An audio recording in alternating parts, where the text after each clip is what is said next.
pampana. Santantana. I don't see a weather update in the amount.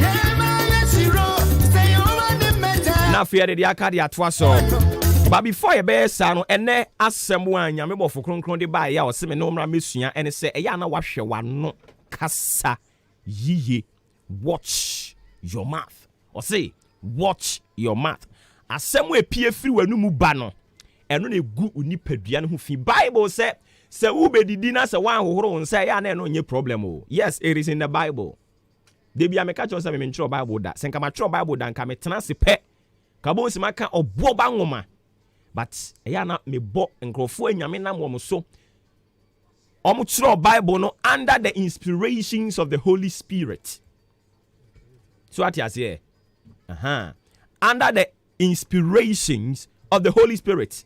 And omutro Bible no. Ntini ya ni ya bie ni akwa koka hono mo asem nti na no pay ade a obofo kronkron de ba ya osimi no mienu nsua ne se o se watch your mouth e ya hwe wano ene kasa e pie free mu no eyiye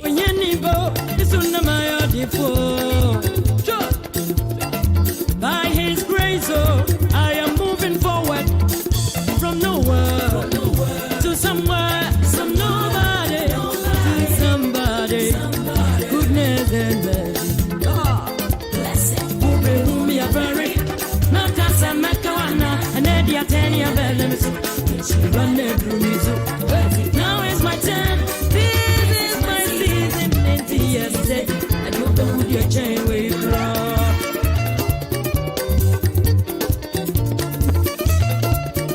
Ghana adisiye Obuoba Ofori Amanfo Maakye Ediba Ahinkai 93.3 FM. All right, I didn't yanko homane so ne konko jiwie mbo brenne anopai sadia ebesi aka papa wote yankan ye moache. Ye mi a. Apombo ko de. Nyame adom. Ye de radia so wada roma ne eye July bosomene de to so edu enum. Ewie mbo bresen ne beko. Yo, maminchi a wetifo nyina. Na ne ewie mbo bre no ye mfemfi the northern portions of the country. Make us say Yindi Tamale Bogatanga na Lerugu Damangu ene wa nso towo na pay na ewiemu hye obeka kujina 30 degrees Celsius.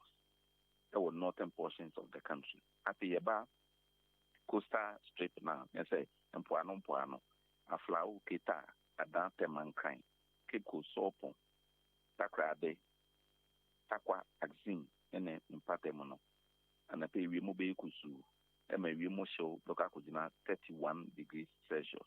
Mia mabobodi nso ento enne.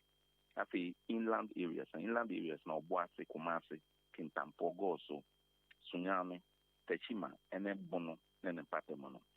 Ana pe ewiemu be kusu ewiemu show doka kujina 32 degrees Celsius.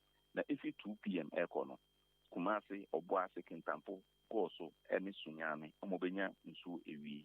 Now, eastern portions of the inland areas, Asamankase, Koforidia, Akimoda, Abuabo, Asene, across Ubini, Achansi, Swedo, and Patamano. In the Irimu Shobaka Kujina, 31 degrees Celsius.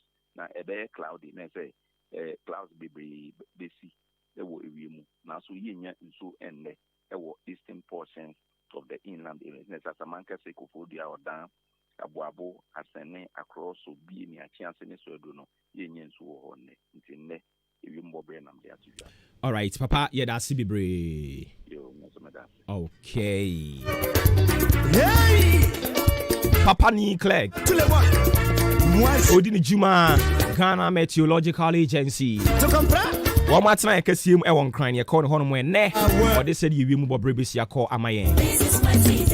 Yeah, twaso. And it is said, I'm a catcher war and son. I call him mono and a Bible. And I say, Nyame bofo our day assembly bar no pebia. Emma ye dimun komono. And I don't pay or see me no mu insua bibi kakran famfa and someone a pie free num. And someone a yana a pie free num ba. Na men say breno. Yemye a Bible and call Matthew chapter 15. Matthew chapter 15, the verse 10. We are reading from verse 10. Edi akwa kusi 20. So me shall say or say And he called the multitude and said unto them, Hear and understand. Na ofre nkrofo no ka kyerɛ wɔn sɛ muntie na monte aseɛ. 11 no, or say, not that which goeth into the mouth defileth a man, but that which cometh out of the mouth, this defileth a man. Not that which goeth into the mouth defileth a man, but that which cometh out of the mouth, this defileth a man. Me rest me beko twi no say na was sorry or say was sorry me there be twi ni moame okay o say enya nea ekọ anumu na egu onipa ho fi na mom dia efri anumu ba na egu onipa ho fi. 12 no, then came his disciples and said unto him, Knowest thou that the Pharisees were offended after they heard this saying? Ena nesuafoɔ no ba ne nkyɛn bɛka kyerɛ no sɛ, wonim sɛ Farisifoɔ no te asɛm yi no ato wɔn suntidua. But he answered and said, Every plant which my heavenly Father had not planted shall be rooted up. Na ubua se dua biara enye me soro eja na odua no obetu. 14. Let them alone. They be blind leaders of the blind, and if the blind lead the blind, both shall fall into the ditch. Osi munya won woye anifrafoɔ a wɔkyerɛ anifrafoɔ kwan. Na se onifrani nkyerɛ onifrani kwan a wɔn mienu nyinaa bɛtɔ amenemu. Dunum no. Then answered Peter and said unto him, Declare unto us this parable. Na Petro buase no say, kyerɛ yɛn bɛyi no ase. And Jesus said, Are ye also yet without understanding? Na ɔse, monso modaso nte aseɛ ara. 15. Or say, okay, 17. No, do not yet understand that whatsoever entereth in at the mouth goeth into the belly, and is cast out into the drought. Munhunu se adie biara a eko enumu no ko oyefunumu na eyi gu yani mu. Bible can semano pay 18 no or say, but those things which proceed out of the mouth come forth from the heart, and they defile the man. Na dia e free enumu free a die the be tree no I was saying na dia e free enumu free a die e free onipa akomemu na eno na egu onipa fi.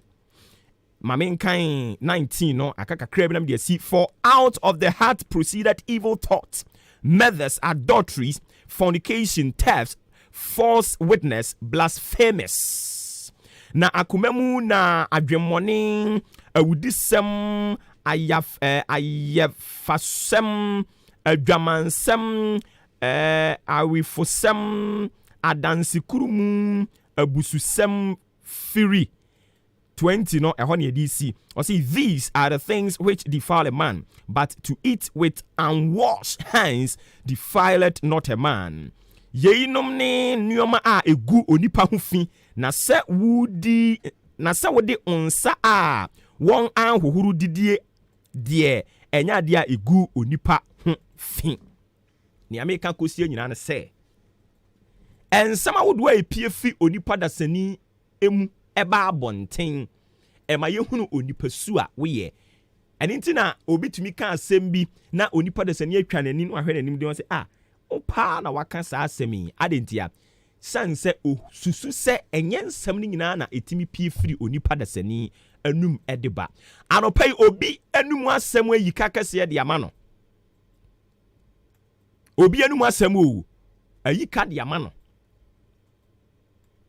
asɛm bɛn na wo ubie wa no kan ye ade be ne pie firi wo mu akwakofa wa kese de abrɛ yei enkrofo bi kasa o me kasa be wie no na apolisifoɔ gina o gate ano enkrofo bi nso be kasa be wie ne ye boye nsɛm de ama no anopa yi ensɛm bɛn ene ya o ma ho kwan ma ne pie firi wo mu ba abɔnten dia eko mu ensɛm ne show tirim hye wakoma mu ne de obi anya nhuye na emom enya pie fi wa no ba ni ntina obi kasa wi ase asɛm okan de na ne bu afu adentia sanse ensɛm ne pie ba abɔnten no eye bufuo ensɛm menua asɛm bɛn ɛna wo ma ho kwan ma ne pie fi wa no mu ba yei Bible say ensɛm no nea ɛwɔ wo mu ne de gu ho fie o sɛ ne ɛwɔ mu a wonya nkasa ayɛ sɛ wo ho na mmom enya pie fi wa no ba wi afa ne ehunu sɛ sɛ abrantie yi ni suban ni enkrofo bebre akasa ama the problem de abrɛ wo mu obi akasa ama na wade agu obi akasɛm bi ama ne bɛma ne igya no oba ne igya no obi akasɛm bi ama ne yeyi na dwumam yeyi na fi adwumam ye pam no obi akasɛm ama na me no kasa wogina court madam asɛm wa ya na epiefu anumu ba no odwene ho de so di kan adwene ho so di kan sivu so ne so bisa ho sɛ nea o ma ho kwan na piefu anumu aba abɔnten no sɛ ye wunua ene wo ka kyerɛ wo a anka wani begye ana mame nkomra na afei yememre to ankyere mu ne so nyankopɔn adom nya kɛse mfama yɛn na abribia nsɛm epiefu anumu ba abɔnten no on guide no na nkwan kofa wo wi ne kɛse amfa mre yɛn especially yɛn nsɛm kyerɛfo yi ensɛm a ya na epiefu anumu ba no da bia ye bɔ mpae sɛ awurade enguide yɛn tɛkyerɛma sɛ yɛn konkofa ha bia mfa ma especially yɛn ya political shows ne niema sei no awurade guide yɛn because nyankopɔn aputi yɛn at a certain pedestal enkrofo a believe in us ɛwɔ soro ɛni nti asɛm bia ye bɛka no wɔn gidi nti sɛ asɛm bia bɛka no wɔn gidi dia ɛwɔ sɛ awurade boa yɛn ɛma nsɛm we be pie fie no mu aba no ɛbɛyɛ de edi nipa nka bo mu ɛba nya de ɛbɛtete nipa ntam mekoba me kyerɛ story bi esi ye ɛwɔ Sierra Leone story bi esi ye ɛwɔ Liberia story bi esi ye ɛwɔ Rwanda mame nkomra na me kyerɛkyerɛ mu fa nkyerɛw na me kɔ no ne me ka kyerɛw no sɛ ensɛm we pie fi wanu mu aba no ɛyɛ na wahwɛ ne yie ebetimi asɛe wo ebetimi ekumu ebetimi ama obenu ho asase so kora odwene ho a wonte ase sports is up next wo frame Obuoba Ofori Amanfo. Omi ehwe anu kasa yie.